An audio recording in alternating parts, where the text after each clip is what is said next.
What's up guys? Welcome to Rose TV Official. So in this video, magro-restore tayo and magpa-customize tayo ng Kawasaki HD3. Kaya kung ikaw ay hindi pa nakapag-subscribe sa ating YouTube channel, please do subscribe, like, share, and hit that notification button para mag-inform sa mga bago pa nating videos na i-upload. I'm gonna show you guys kung paano ko linilinisan bago pinturahan yung mga parts ng ating motor.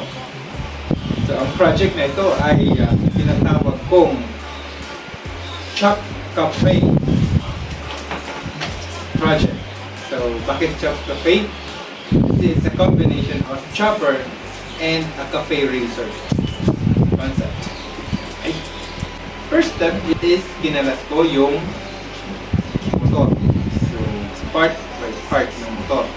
Hanggang sa, yan, naging kalansay na siya. Okay. This time, yung small parts naman ang lilinisan natin and pipinturahan natin. Okay, let's go! Ang gamit kong panglinis ay kerosene o gas at washing liquid soap. Gumagamit din ako ng toothbrush at saka yung brush. Lamog-lamog na siya. Para matanggal yung mga anik-anik o yung mga tumigas na mga putik na may oil. And medyo matagal na yung motor na ito kaya marami na nakasisik na mga putik at tumigas na ito. Okay.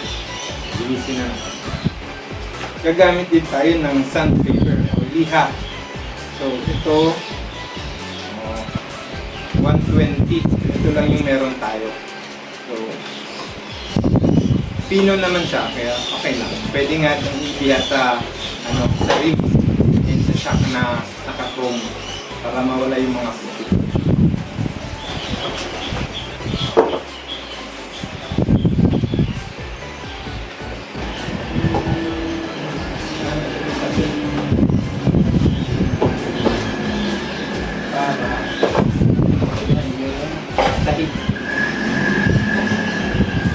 Maglalagyan natin ng washing liquid at gas.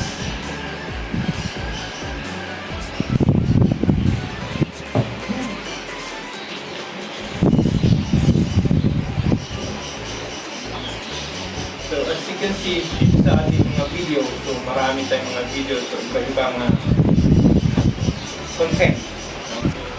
Hindi natin i-limit yung ating YouTube channel sa isang content lang para marami kayong matutunan and yun, marami kayong maabangan. Ano na naman kaya ang susunod na i-vlog nito ni Rose TV Official? Tapos meron din tayong container para dito natin isasahod yung linilinisan natin. So medyo malaki siya. So kasya yung motorcycle part na linilinisan. Okay. Meron na ako brush para may spread out yung ano natin. Malagyan na lahat. Yung lahat nakakatulong sa mag-pagtanggal ng palawang ito na kakapagpalambot ng mga tumigas na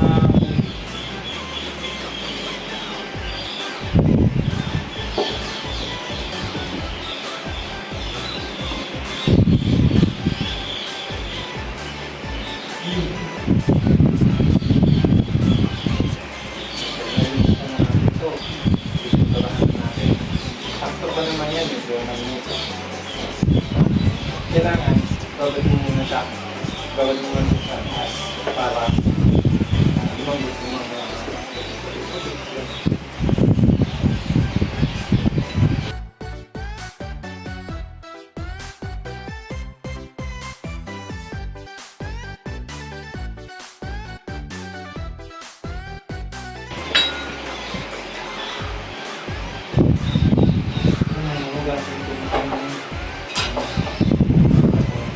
pero walang gas, tubig lang.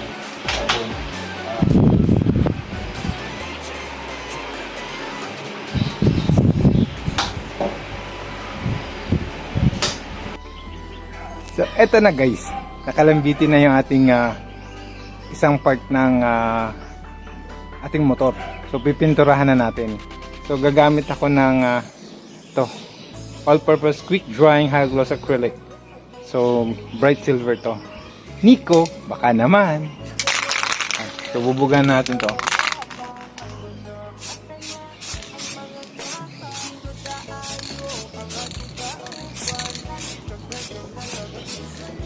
So kailangan hindi malapit kasi magaan siya magbubuo.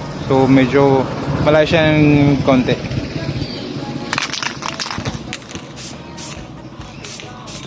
Hello, bago na agad. Yan.